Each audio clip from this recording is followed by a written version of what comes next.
Hi hello ಸ್ನೇಹಿತರೆ, ಇವತ್ತು ನಾನು ಚಾಮರಾಜನಗರದ ಗಂಗವಾಡಿ ಎಂಬ ಗ್ರಾಮಕ್ಕೆ ವೀರಭದ್ರೇಶ್ವರ ದೇವಸ್ಥಾನಕ್ಕೆ ಹೋಗ್ತಾ ಇದ್ದೀನಿ.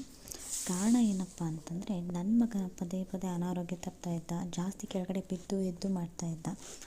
ಇದಕ್ಕೆ ಈ ದೇವಸ್ಥಾನಕ್ಕೆ ಹೋಗಿ ಪೂಜೆ ಮಾಡಿಸಿದ್ರೆ ಒಳ್ಳೆಯದಾಗುತ್ತೆ ಅಂತ ಕೆಲವರು ಹೇಳ್ತಾಯಿದ್ರು. ಅದಕ್ಕೋಸ್ಕರ ನೋಡೇ ಬಿಡೋಣ ಅಂದ್ಬಿಟ್ಟು ಈ ದೇವಸ್ಥಾನಕ್ಕೆ ಹೋದ್ವಿ. ಅಲ್ಲಿ ಬಿದ್ದು ಪೂಜೆಯನ್ನು ಮಾಡ್ತಾರೆ. ತುಂಬ ಚೆನ್ನಾಗಿ ಮಾಡಿಕೊಡ್ತಾರೆ. ಅಂದರೆ ಒಂದು ಕಂಬಕ್ಕೆ ಬಿದ್ದು ಸ್ವಾಮಿ ಅಂತ ಹೇಳ್ತಾರೆ ಆ ದೇವ್ರಿಗೆ. ಅಲ್ಲನ್ನು ಮಗುವನ್ನು ಕೂರಿಸಿ ಅಲ್ಲಿ ಕಡಲೆಪುರಿ, ಬಾಳೆಹಣ್ಣು, ಬೆಲ್ಲವನ್ನು ಕೊಟ್ಟು ಈ ದೇವರ ಮುಂದೆ ಪೂಜೆಯನ್ನು ಮಾಡಲಾಗುತ್ತೆ. ಇದನ್ನು ಮಾಡಿ ಸುತ್ತಾಕ್ಸಿ ಮಗುವನ್ನು ಕೂರಿಸ್ತಾರೆ. ಇದ ನಂತರ ಮಗುವಿಗೆ ಗುಣ ಆಗುತ್ತೆ ಅನ್ನೋದೊಂದು ನಂಬಿಕೆ. ಇದು 11ನೇ ಶತಮಾನದ ಗಂಗರ ಕಾಲದ ಒಂದು ದೇವಸ್ಥಾನ ಆಗಿದೆ. ತುಂಬ ಅದ್ಭುತವಾಗಿದೆ.